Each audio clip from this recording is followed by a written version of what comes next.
बच्चों, मैं डॉक्टर संगीता शर्मा और एक नए पाठ के साथ जो है आपकी पाठ्य पुस्तक वसंत पाठ 1 जिसका शीर्षक है ध्वनि। ध्वनि का मतलब क्या होता है बच्चों? आवाज जो कि हम चारों तरफ सुनते हैं। वो सब क्या है? वो ध्वनि ही तो है। इस कविता के रचयिता सूर्यकांत त्रिपाठी निराला जी हैं। तो आइए इस कविता की शुरुआत करते हैं जिसका शीर्षक है ध्वनि।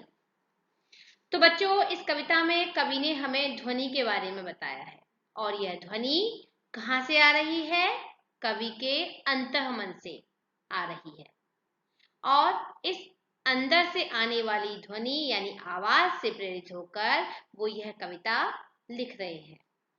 बच्चों, सूर्यकांत त्रिपाठी निराला जी जो हैं वो छायावादी कवि हैं।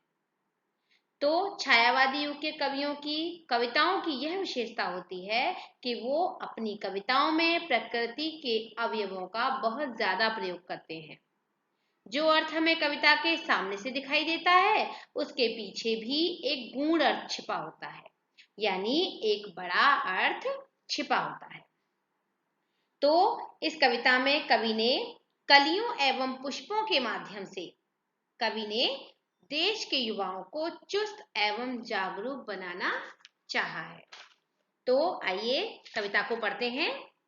अभी न होगा मेरा अंत, अभी अभी ही तो आया है मेरे वन में मृदुल वसंत, अभी न होगा मेरा अंत।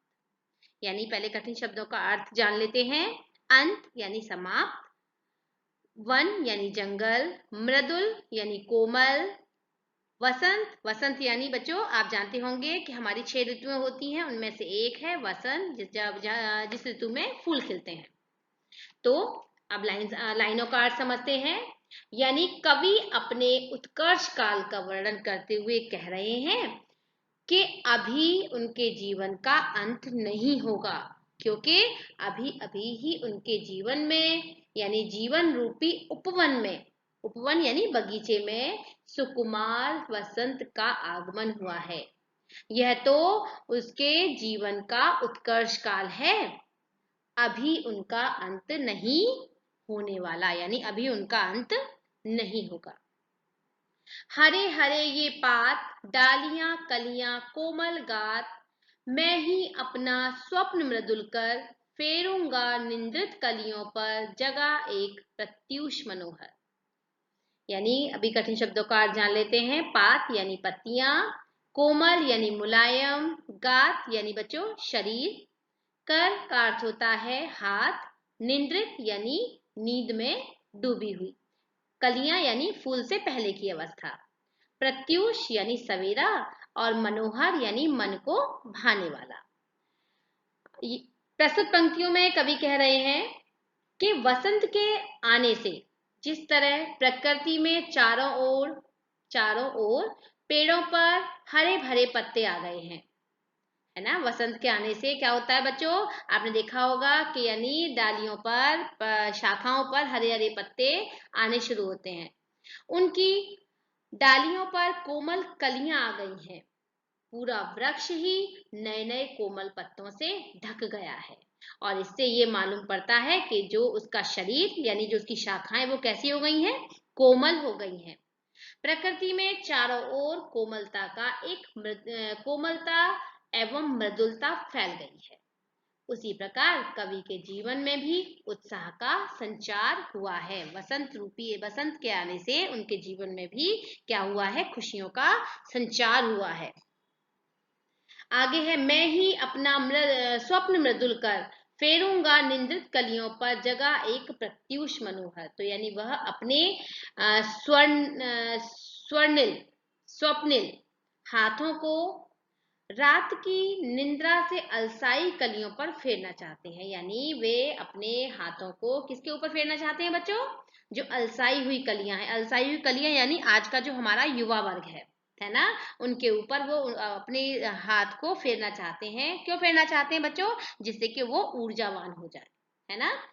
फिर यानी कलियों पर फेरना चाहते हैं तथा उन्हें सुंदर प्रभात का संदेश देना चाहते हैं, यानी उनके जीवन में एक नई भोर का आगमन करना चाहते हैं। अर्थात निराशा एवं आलस्य से डूबे ये नवयुवकों को अपनी कविताओं के माध्यम से वो क्या करना चाहते हैं, उनके अंदर उत्साह भर देना चाहते हैं, जिससे वे सजग होकर रचनात्मक कार्यों की ओर प्रेरित हो सकें। आगे है, पुष्प पुष्प से तंद्रालस लालसा खींच लूंगा मैं, अपने नवजीवन का अमृत सहर्ष सींच दूंगा मैं। यानी इन पंक्तियों का अर्थ है कि यानी पुष्प, पहले तो कठिन शब्दों का अर्थ जान लेते हैं। पुष्प यानी फूल, पुष्प पुष्प यानी फूल फूल से, यानी यहाँ पर इसका अर्थ है बच्चों युवा पीढ़ी से है। तंद्रालस होता है बच्चों नींद की खुमारी या नींद में उत्पन्न जो आलस्य होता है ना, वो तंद्रालस। लालसा यानी इच्छा, अमृत यानी सुधा, सहर्ष माने खुशी के साथ, खुशी पूर्वक। तो यानी कवि रात भर सोए रहने वाले प्रत्येक पुष्प की नींद भरी आंखों से आलस्य को छीन लेना चाहता है। अर्थात कवि उनका आलस्य दूर कर उन्हें चुस्त और जागरूक बनाना चाहता है। कवि उन पुष्पों को हरा भरा बनाए रखने के लिए अपने नवजीवन के अमृत को यानी नवजीवन के अमृत से उन्हें सींचना चाहता है। द्वार दिखा दूंगा मैं, द्वार दिखा दूंगा मैं, द्वार दिखा दूंगा फिर उनको, है वे मेरे जहां अनंत अभी न होगा मेरा अंत। तो यानी फिर कवि कहते हैं कि जीवन में यानी द्वार यानी बच्चों दरवाजा, अनंत यानी जिसका कोई अंत न हो। तो यानी जीवन में आशा एवं उत्साह भरकर, यानी जीवन में आशा एवं उत्साह से भरपूर कवि इन फूलों को अपने जीवन का द्वार दिखा देना चाहता है, ताकि फूलों के समान उनका जीवन भी महक उठे। यानी फूलों के समान किसके बारे में बात हो रही है बच्चों, यानी आज का जो युवा वर्ग है ना, जिससे कि उनके जीवन में भी उनका जीवन भी महक जाए। कवि के जीवन में अभी वसंत का आगमन हुआ है और उनका अभी अंत नहीं होगा, यानी है मेरे वे जहां अनंत अभी न होगा मेरा अंत, यानी अभी मेरा अंत नहीं होगा। तो बच्चों मुझे विश्वास है कि आपको यह कविता समझ में आई होगी। आप मेरे चैनल को सब्सक्राइब करना मत भूलिएगा और लाइक करना भी। धन्यवाद।